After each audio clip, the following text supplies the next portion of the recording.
дар ҳамоиши илмӣ амалӣ ки бо ташаббуси Кумитаи кор бо ҷавонон ва варзиши назди ҳукумати Ҷумҳурии Тоҷикистон, Иттифоқи ҷавонони Тоҷикистон ва Донишгоҳи давлатии омӯзгории Тоҷикистон ба номи Садриддин Айнӣ таҳти унвони нақши пешвои миллат муҳтарам Эмомалӣ Раҳмон дар таҳкими истиқлолияти давлатии Ҷумҳурии Тоҷикистон дар роҳи расидан ба ормонҳои миллӣ доир гардид, таъкид шуд ки нақши пешвои миллат дар таъмини сулҳу субот, таҳкими ваҳдати миллӣ, рушди иқтисодию иҷтимоӣ ва боло бурдани ҷойгоҳи Тоҷикистон дар арсаи байналмилалӣ беназир мебошад.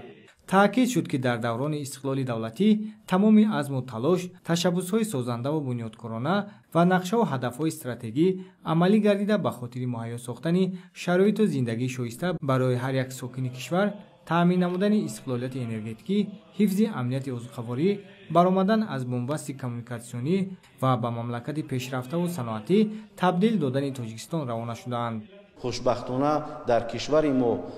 сулҳу ваҳдат ҳукмфармо аст ва шаҳрвандони кишвар барои расидан ба ҳадафҳои рушди устувори Тоҷикистони соҳибистиқлол дар самти сиёсат, дар самти иқтисод, дар самти иҷтимоъу фарҳанг ва умуман дар тамоми самтҳои ҳаётан муҳим кору фаъолияти босамар мебаранд.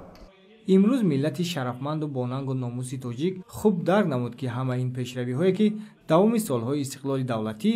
сулҳу оромӣ, суботи сиёсӣ ва ваҳдати миллӣ ба даст омадаанд, заҳматҳои пайвастаи президенти Ҷумҳурии Тоҷикистон, пешвои миллат муҳтарам Эмомалӣ Раҳмон ва иттиҳоду сарҷамъии мардум мебошад.